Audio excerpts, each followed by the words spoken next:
Welcome to hello PYQ। चलिए शुरू करते हैं रेलवे की प्रीवियस ईयर क्वेश्चंस की सीरीज़ का लेक्चर नंबर 3। गाइस, इस लेक्चर में हम देखेंगे कि जितने भी क्वेश्चंस हैं जो कि प्रीवियस ईयर एग्ज़ाम में आए हुए हैं उन सभी के बारे में कंप्लीट डिस्कशन, फुल एक्सप्लेनेशन के साथ हम क्वेश्चंस को अटेम्प्ट करेंगे। चलिए शुरू करते हैं। क्वेश्चन नंबर 1, भारत की संविधान सभा का विचार पहली बार किसने दिया? ये दिया था एम.एन. रॉय ने।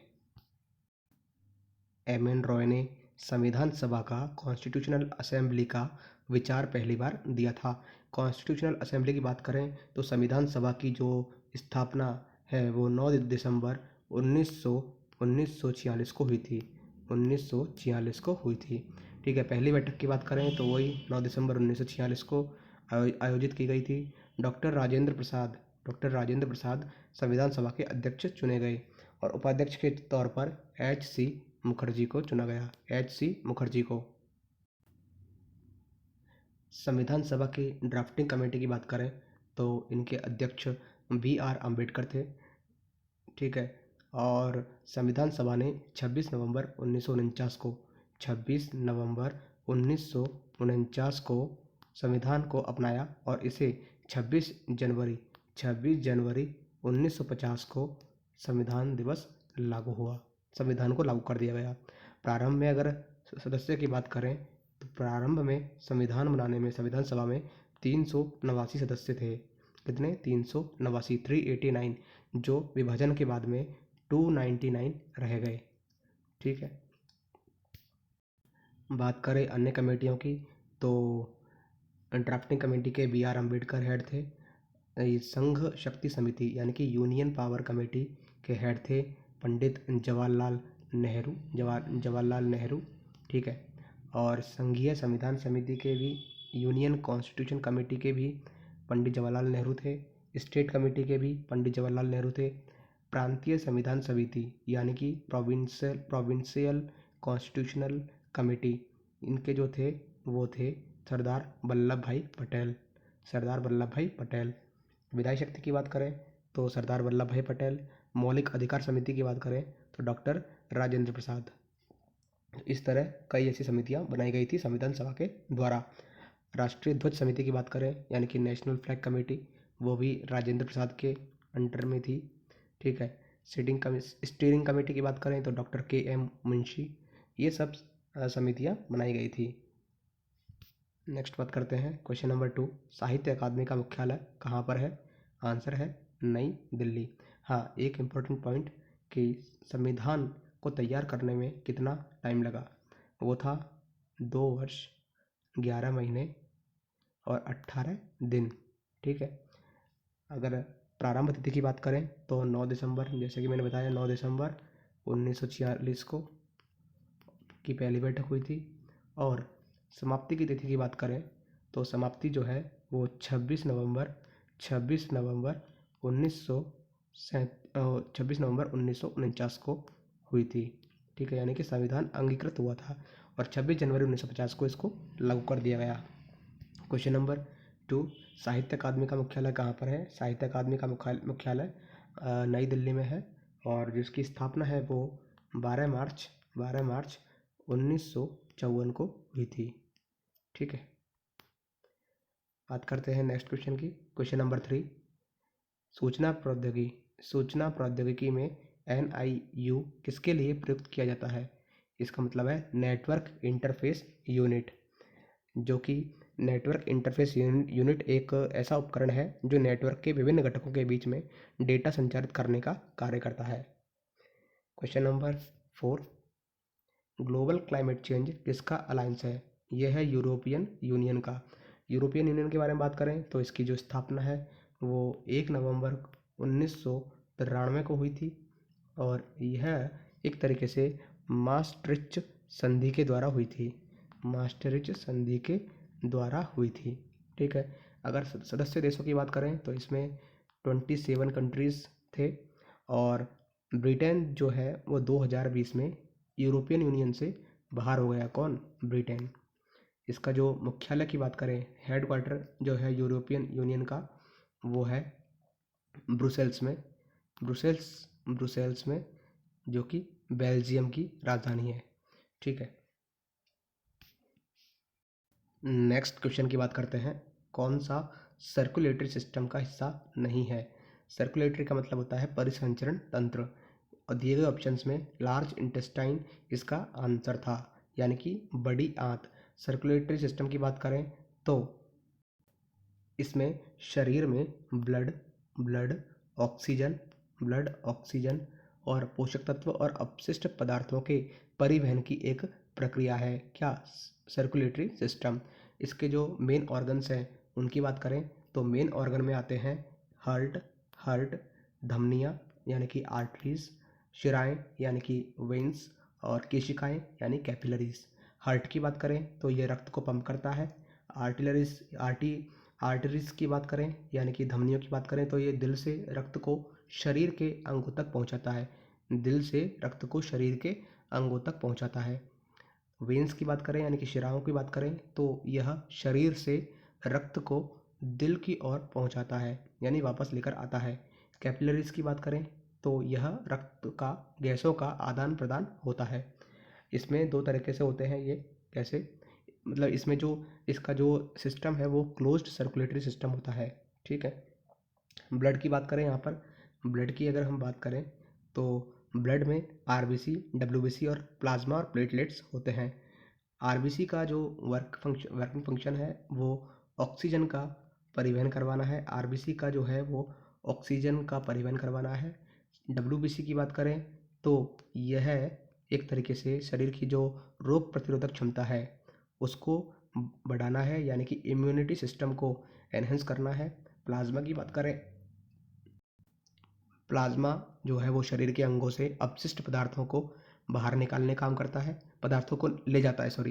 प्लाज्मा जो है वो शरीर के विभिन्न अंगों से अपशिष्ट पदार्थों को ले जाता है। और प्लेटलेट्स की बात करें तो यह खून का थक्का बनाने में सहायक होता है।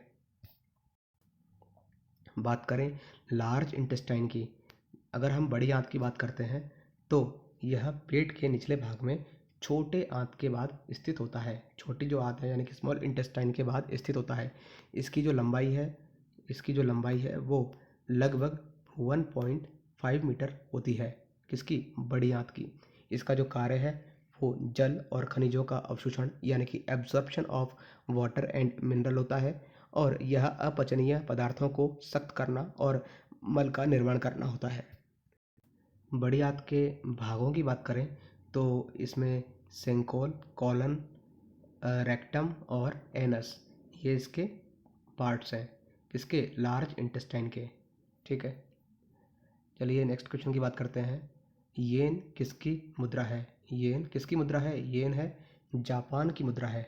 ठीक है, अगर हम डिफरेंट कंट्रीज़ की बात करें तो इंडिया की रुपया, अमेरिका की डॉलर, ब्रिटेन की पाउंड, चीन की चीन की है युआन चीन की है युआन, और यूरोपियन यूनियन की है यूरो यूनियन की है यूरो। ठीक है, रूस की है रशिया की है रूबल। ठीक है, रूबल। 1 सेकेंड। और इसी तरह ऑस्ट्रेलिया की बात करें तो ऑस्ट्रेलिया की है ऑस्ट्रेलियाई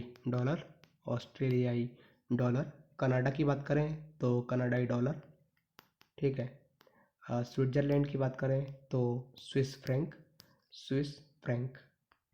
तो इस तरह से ये कुछ इम्पोर्टेंट मुद्राएं थी अलग अलग देशों की। ठीक है, और ब्राज़ील की बात करें तो रियाल। ठीक है, और साउथ अफ्रीका की बात करें तो ज़ार, ये साउथ अफ्रीका की है। भारत के जो नज़दीकी देश हैं जैसे कि नेपाल का नेपाली रुपया, पाकिस्तान का पाकिस्तानी रुपया, चीन का युआन हो गया, और बांग्लादेश का जो है वो टका। बांग्लादेश का कौन सा है? बांग्लादेश का है टका।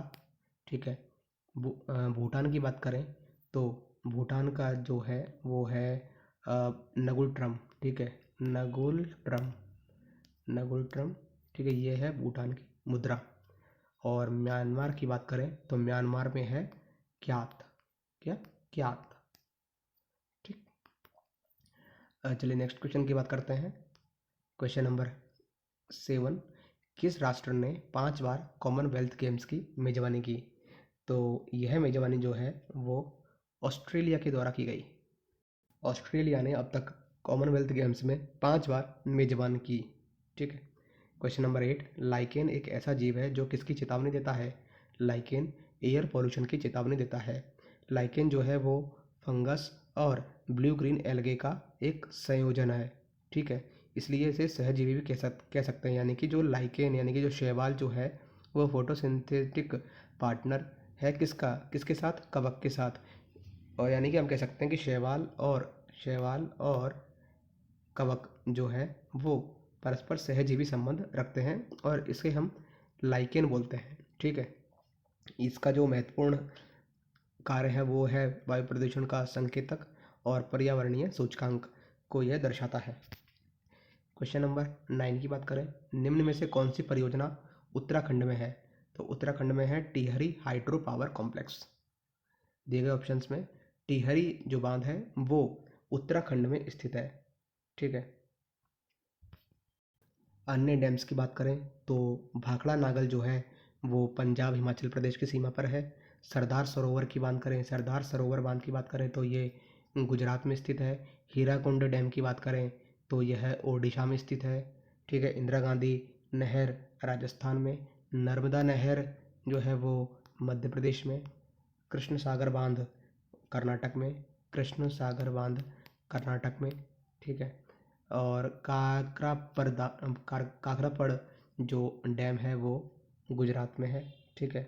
ऐसे ही अगर सबसे लंबा बांध यानी कि लॉन्गेस्ट बांध की बात करें तो ये है हीराकुंड बांध। इसकी जो लंबाई है वो 4.8 किलोमीटर है। कितनी? 4.8 किलोमीटर। सबसे बड़ा बांध की बात करें तो यह सरदार सरोवर डैम है जो कि गुजरात में स्थित है। सबसे बड़ा बांध जो है वो सरदार सरोवर है। ठीक है। सबसे ऊंचा बांध यानी कि हाईएस्ट डैम की बात करें तो वो है भाखड़ा नागल डैम।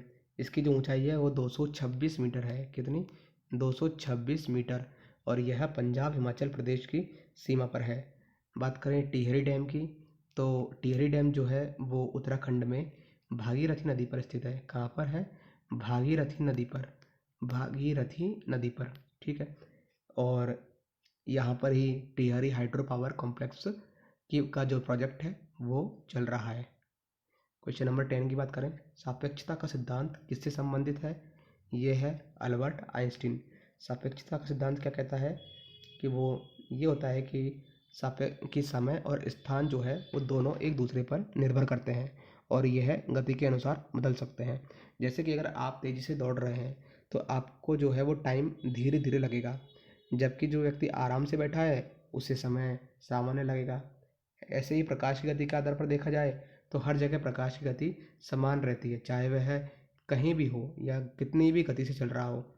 गुरुत्वाकर्षण की बात करें तो बड़े ग्रह और तारे जो है वो अपने आसपास के समय और स्थान को मोड़ते हैं। ठीक है। अब एग्जाम्पल के तौर पर देखा जाए कि थ्योरी ऑफ रिलेटिविटी क्या कहती है कि अगर जैसे दो दोस्त हैं, एक रॉकेट और एक पृथ्वी पर रहता है। ठीक है। तो रॉकेट पर जो यात्रा करने वाला जो दोस्त है जब वो वापस आएगा तो वह देखेगा कि पृथ्वी पर समय जो है वो अधिक बीत चुका है, यानी कि समय का फैलाव। तो ये है थ्योरी ऑफ रिलेटिविटी जो कि किसने दी थी? अल्बर्ट आइंस्टीन ने। क्वेश्चन नंबर 11 कहता है कि भारत का पहला परमाणु ऊर्जा स्टेशन कब चालू किया गया था?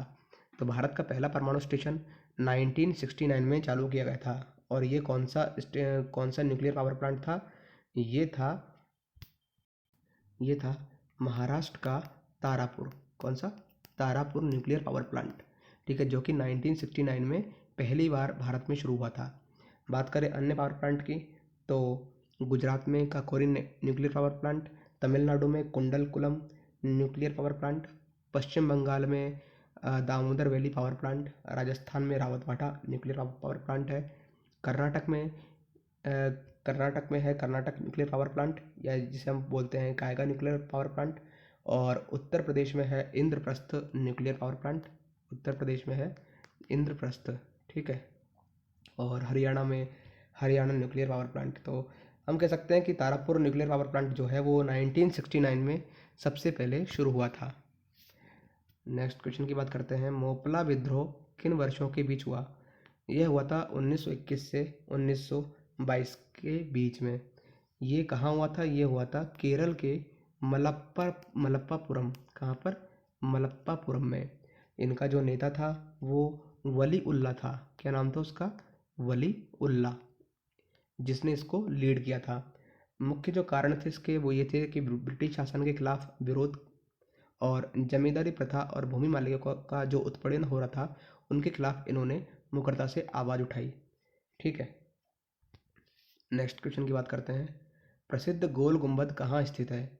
गोल गुंबद जो है वो है कर्नाटक में स्थित है। ठीक है, कर्नाटक के कहाँ पर? बीजापुर में। बीजापुर में। इसका जो निर्माण काल है वो 1626 से 1656 के बीच में हुआ था। ठीक है, जो निर्माता थे किसके? गोल गुंबद के, वो थे मोहम्मद आदिल शाह। मोहम्मद आदिल शाह। ठीक है, ये भारत का सबसे बड़ा गुंबद है और इसका जो व्यास है लगभग 37.9 मीटर है। ठीक है, 37.9 मीटर। नेक्स्ट क्वेश्चन की बात करते हैं, शुद्ध राष्ट्रीय उत्पाद यानी कि नेट नेशनल प्रोडक्ट के बारे में, मतलब इसका जो फॉर्मूला है वो क्या है? Net national product equal to होता है ग्रॉस गुड्स एंड सर्विसेज का राष्ट्रीय उत्पाद, जिसे हम बोल सकते हैं gross national product minus depreciation cost. ठीक है, यानी कि डेप्रिसिएशन क्या होता है? डेप्रिसिएशन होता है पूंजी की घटती हुई मूल्य। एनएनपी का अर्थ होता है कि एक वर्ष में एक देश द्वारा उत्पादित कुल वस्तुओं और सेवाओं का मूल्य है जिसमें पूंजी की घटती मूल्य को घटाया जाता है। यानी कि जीएनपी में से डेप्रिसिएशन कॉस्ट को अगर घटा देंगे तो हमारे पास नेट नेशनल प्रोडक्ट आ जाएगा। ठीक है, इसी तरह से अगर हम जीडीपी की बात करें तो जीडीपी में भी जो इसका जो फॉर्मूला है वो consumption plus investment plus government expenditure plus export export minus import. ठीक है, ये जीडीपी के बारे में बताता है। ठीक है, यहाँ पर सी जो है वो consumption, I investment, G government expenditure, E export और आई इंपोर्ट है को इंडिकेट करता है। ठीक है, पर कैपिटा इनकम की बात करें, पर कैपिटा इनकम की बात करें तो यह प्रति व्यक्ति आय को दर्शाता है, जिसका जो फॉर्मूला अगर हम बात करें पर कैपिटा इनकम की बात करें तो national income divide by total population. ठीक है, टोटल पॉपुलेशन यानी टोटल पॉपुलेशन में अगर नेशनल इनकम में अगर टोटल पॉपुलेशन का सॉरी पर कैपिटा इनकम में अगर हम इसको निकालें तो टोटल पॉपुलेशन जो है नेशनल इनकम में टोटल पॉपुलेशन का भाग दे देंगे तो हमारे पास पर कैपिटा इनकम आ जाएगी। यानी कि हर टोटल पॉपुलेशन में कितना नेट इनकम है। ठीक है, अब बात करते हैं इसकी नेक्स्ट की, जैसे कि नेट डोमेस्टिक प्रोडक्ट यानी कि एनडीपी। एनडीपी क्या होता है? ये होता है जीडीपी माइनस डेप्रिसिएशन। ठीक है, यानी कि देश के भीतर उत्पादित कुल वस्तुओं और सेवाओं का मूल्य है जिसमें पूंजी का घटित मूल्य घटाया जाता है, ये होता है एनडीपी। मतलब एनडीपी और जो एनएनपी है वो सेम ही होते हैं, बस नाम का ही फ़र्क है। इसे चाहे आप नेट डोमेस्टिक प्रोडक्ट बोल लो या फिर नेट नेशनल प्रोडक्ट बोल लो। ठीक है, बात करते हैं महंगाई दर की यानी कि इन्फ्लेशन रेट। वो एक तरीके से उपभोक्ता मूल्य सूचकांक यानी सीपीआई में बदलाव के आधार पर महंगाई को मापा जाता है। ठीक है, नेक्स्ट क्वेश्चन की बात करते हैं, क्वेश्चन नंबर 15, निम्न में से कौन सा संतूर वादक है? आंसर है शिव कुमार शर्मा।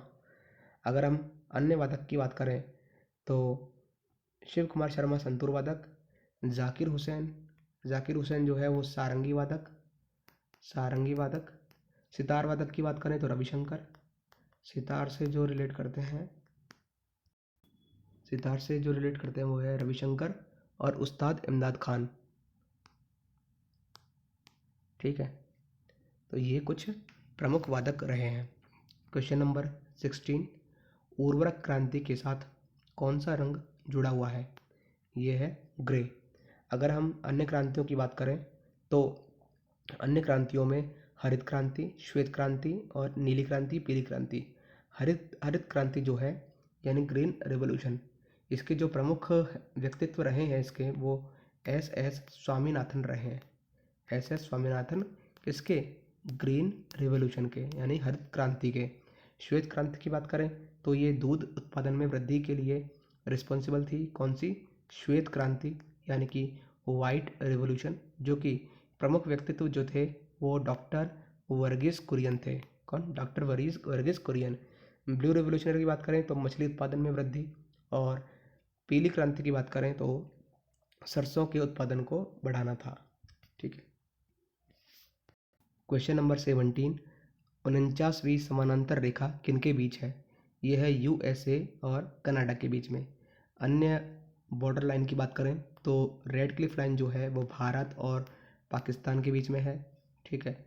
मैकमोहन रेखा की बात करें तो वो भारत और चाइना के बीच में है। डेमोक्रेटिक की बात करें यानी कि डेमोक्रेटिक लाइन की बात करें तो वो भारत और बांग्लादेश के बीच में है। ठीक है। और अन्य बॉर्डर लाइन की बात करें तो जो 38th पैरेलल लाइन जो है वो उत्तर कोरिया, नॉर्थ कोरिया और साउथ कोरिया के बीच में स्थित है। क्वेश्चन नंबर 18, किस नियम के अनुसार स्थिर तापमान यानी कांस्टेंट टेम्परेचर पर गैस का जो आयतन दबाव के व्युत्क्रमानुपाती होता है? गैस का जो वॉल्यूम है वो दाब के व्युत्क्रमानुपाती होता है। किसके नियम के अनुसार? बॉयल के अनुसार। बॉयल का नियम क्या कहता है? ये कहता है कि गैसों के दबाव और आयतन के बीच में जो संबंध है वो ये बताता है कि P इंटू वी जो है वो कांस्टेंट होता है। ठीक है। जहाँ पर P प्रेशर होता है और V आयतन होता है। ठीक है। अगर हम टेम्परेचर को कांस्टेंट कर दें यानी टेम्परेचर कांस्टेंट कर दें तो जो वॉल्यूम है वो प्रेशर के इनवर्सली प्रोपोर्शनल हो जाएगा। यानी कि जैसे जैसे हम प्रेशर को बढ़ाएंगे, प्रेशर को इंक्रीज़ करेंगे तो जो वॉल्यूम है वो डिक्रीज़ होगा। इसी तरह अगर प्रेशर को हम डिक्रीज़ कर देंगे तो वॉल्यूम इंक्रीज़ हो जाएगा। तो ये बॉयल का नियम था। इसी तरह अन्य नियम देखें तो जैसे चार्ल्स का नियम है। ठीक है। चार्ल्स के नियम में क्या कहता है कि अगर हम चार्ल्स के नियम के अकॉर्डिंग अगर हम प्रेशर को कांस्टेंट कर दें तो किसी गैस का जो आयतन है वो तापमान के सीधे समानुपाती होता है। कौन? चार्ल्स का नियम। ठीक है। यानी कि इसका जो सूत्र है वो कह सकते हैं हम V जो है वो डायरेक्टली प्रोपोर्शनल टू T होगा अगर P को कांस्टेंट रख दिया जाए। ठीक है। ये होता है चार्ल्स का नियम।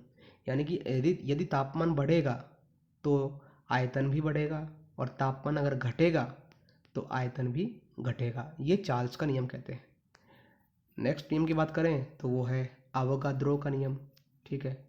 अवोगाद्रो का नियम क्या कहता है कि अगर टेम्परेचर और प्रेशर को जो है वो कांस्टेंट रख दें तो जो गैस का जो आयतन है वो डायरेक्टली प्रोपोर्शनल होगा किसके? गैस के मोलों की संख्या के बराबर, यानी कि V प्रोपोर्शनल टू होगा N, जहाँ पर V जो है वो आयतन है यानी वॉल्यूम और N जो है वो मोल्स है। यानी कि अगर मोल की संख्या बढ़ेगी तो आयतन भी बढ़ेगा। किस पर? टेम्परेचर और प्रेशर को कांस्टेंट रखने पर। ये अवोगाद्रो नियम के अंतर्गत आता है। ठीक है। नेक्स्ट बात करते हैं क्वेश्चन नंबर 19 की कि किसने ईस्ट इंडिया कंपनी के खिलाफ प्लासी का युद्ध लड़ा? आंसर है सिराजुद्दौला। सिराजुद्दौला ने ईस्ट इंडिया कंपनी के खिलाफ प्लासी का युद्ध लड़ा था। ईस्ट इंडिया कंपनी की बात करें तो 31 दिसंबर 1600 को इंग्लैंड में इसकी स्थापना हुई। ठीक है। इंग्लैंड में इसकी स्थापना हुई थी 31 दिसंबर 1600 को, और इनका जो उद्देश्य था वो भारत में व्यापार और इंग्लैंड के हितों की रक्षा करना था। भारत में प्रवेश की बात करें तो 1612 में वो सूरत से उन्होंने भारत में प्रवेश किया। सूरत गुजरात में है। और भारत में अगर नियंत्रण की बात करें तो 1757 में प्लासी का युद्ध जीतने के बाद में उन्होंने भारत पर नियंत्रण किया। अगर पहली पहली लड़ाई की बात करें तो वही 1757 में सिराजुद्दौला ने प्लासी के युद्ध में भाग लिया, जो कि ईस्ट इंडिया कंपनी और सिराजुद्दौला के बीच में हुआ। ठीक है, बात करें सिराजुद्दौला की, तो सिराजुद्दौला जो है वो बंगाल का नवाब था, जिसका शासनकाल 1756 से लेकर के 1757 तक रहा। अगर महत्वपूर्ण घटना की बात करें तो प्लासी की जो लड़ाई है वो 1757 में ब्रिटिश ईस्ट इंडिया कंपनी के खिलाफ लड़ा और इसमें सिराजुद्दौला की हार हुई थी। ठीक है, नेक्स्ट क्वेश्चन की बात करते हैं। क्वेश्चन नंबर है 20। भारत में राष्ट्रीय आय की गणना का पहला प्रयास किसने किया? ये किया था दादा भाई नौरोजी ने। Okay, question number 21। भारत के संविधान में निम्नलिखित में से किस संशोधन में नागरिकों के मौलिक कर्तव्यों को शामिल किया गया? ये किया गया था 42वें संविधान संशोधन के उसमें।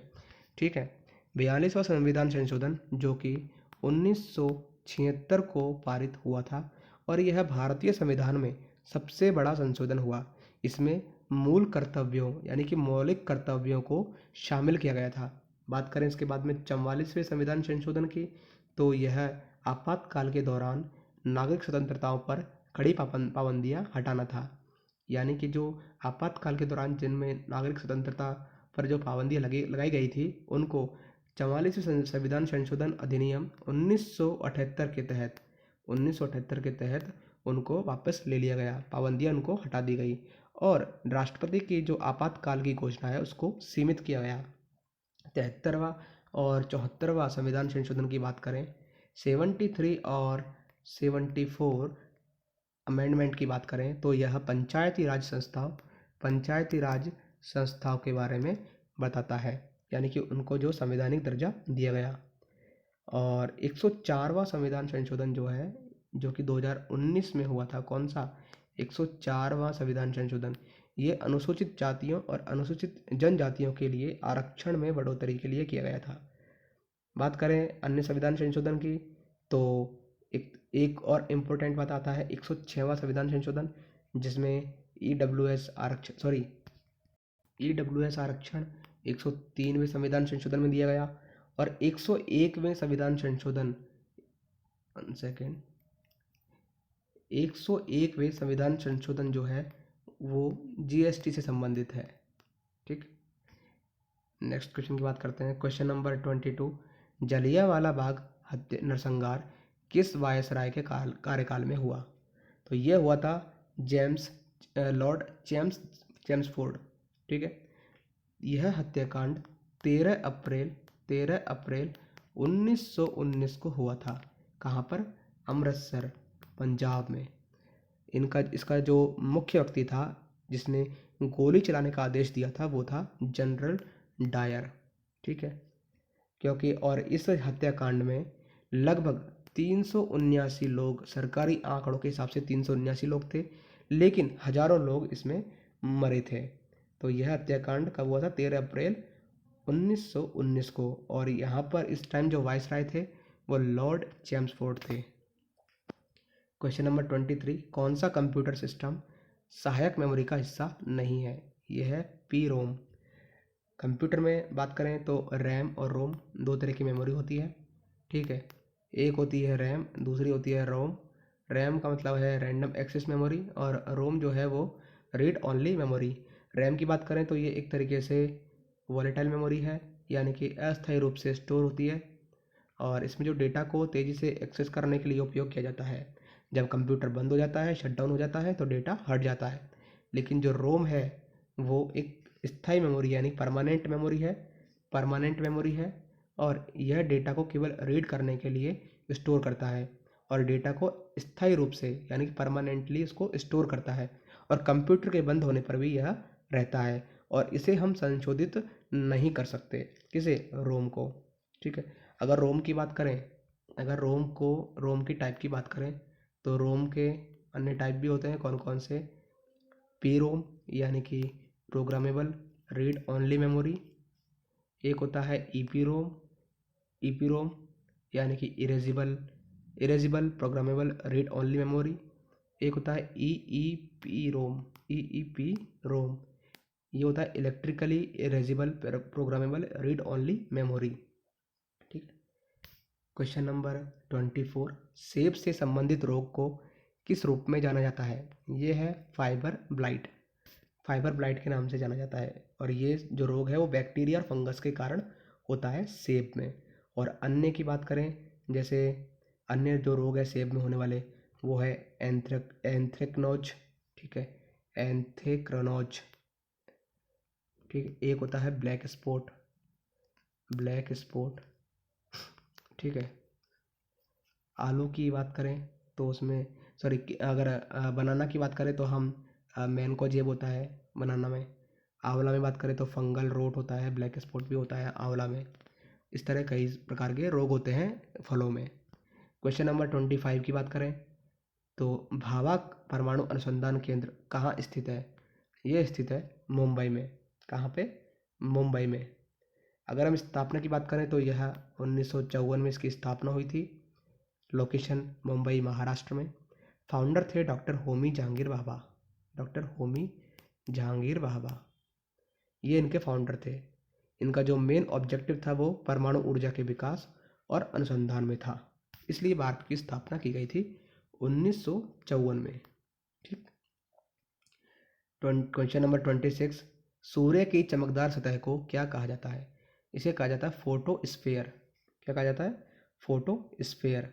अगर हम सूर्य में गैसों की बात करें तो इसमें 75% होती है हाइड्रोजन और 24% होती है हीलियम। ठीक। क्वेश्चन नंबर 27, भारत सरकार ने इंद्रधनुष फ्रेमवर्क कार्यक्रम की शुरुआत किस उद्देश्य से की?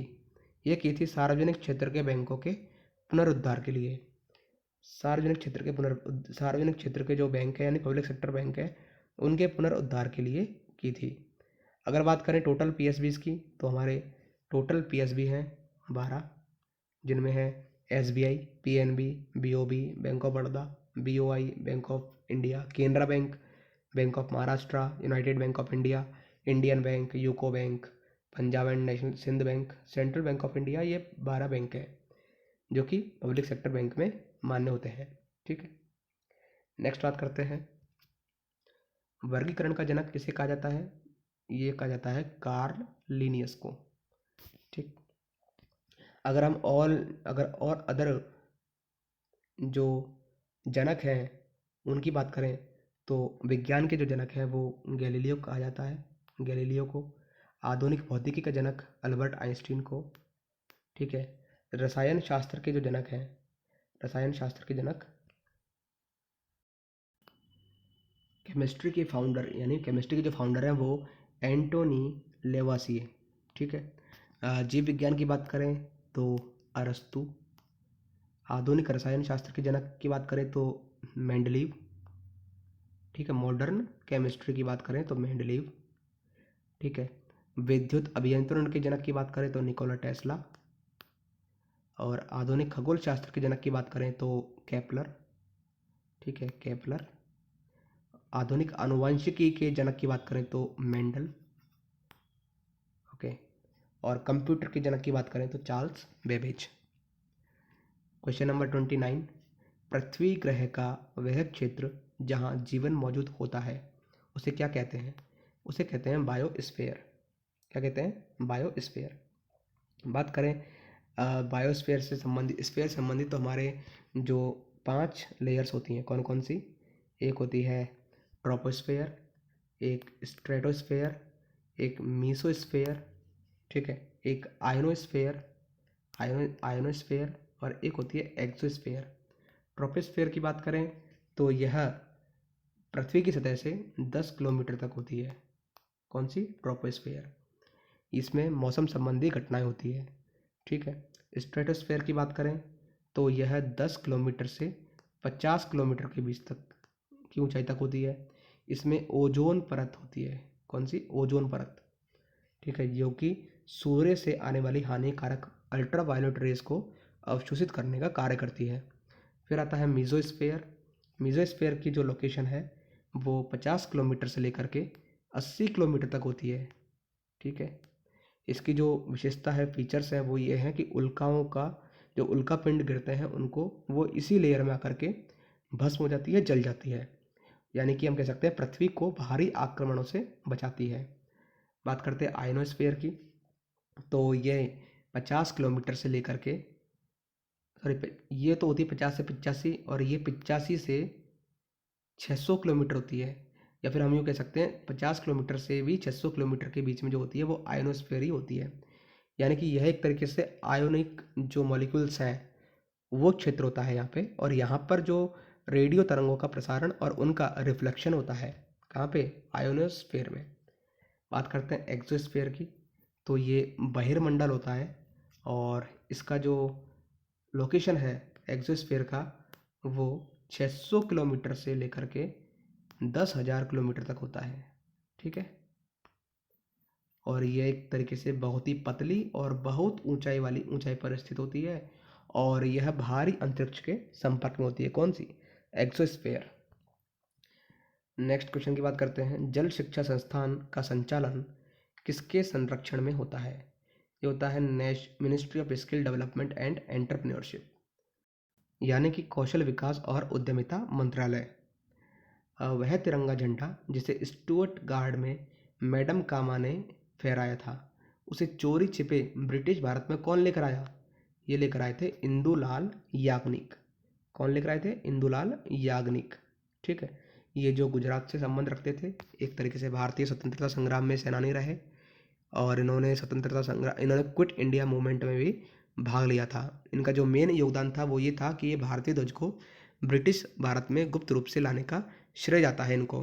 किनको? इंदुलाल याग्निक जी को। ठीक है, क्वेश्चन नंबर 32, कंप्यूटर की भौतिक मेमोरी से संग्रहित परिणाम निकालने की प्रक्रिया को क्या कहा जाता है? ये कहा जाता है आउटपुट प्रोसेस। ठीक है, अगर हम बात करें जैसे इनपुट डिवाइस की कंप्यूटर के, तो वो होती है keyboard, mouse, scanner, microphone, digital camera, touch screen, joystick, ये सब इनपुट डिवाइसेस हैं किसकी? कंप्यूटर की। आउटपुट की बात करें तो monitor, printer, speaker, projector, headphones, plotter, LED, LCD, ये सब जो है वो आउटपुट डिवाइसेस होते हैं किसके? कंप्यूटर के। नेक्स्ट बात करते हैं, निम्न में से कौन सा राज्य में विधान परिषद है, यानी कि लेजिस्लेटिव काउंसिल? ये है आंध्र प्रदेश में। लेजिस्लेटिव जो काउंसिल है, अगर हम बात करें अन्य स्टेट्स की, तो कहाँ कहाँ पर है? ये है बिहार में, कर्नाटक में, महाराष्ट्र में, यूपी में, तेलंगाना में, आंध्र प्रदेश में और पंजाब में। तो इन जगहों पर विधानसभा यानी कि विधान परिषद यानी कि लेजिस्लेटिव काउंसिल होती है। नेक्स्ट बात करते हैं, इनमें से कौन सा पुरस्कार केवल संगीत से संबंधित है? दिए गए जो ऑब्जेक्टिव चॉइसेस थी उनमें ग्रैमी अवार्ड जो है वो केवल संगीत से संबंध रखता है। ठीक, क्वेश्चन नंबर 35 की बात करें, पहला भारतीय संचार उपग्रह कौन सा है? ये है एप्पल। कौन सा? एप्पल।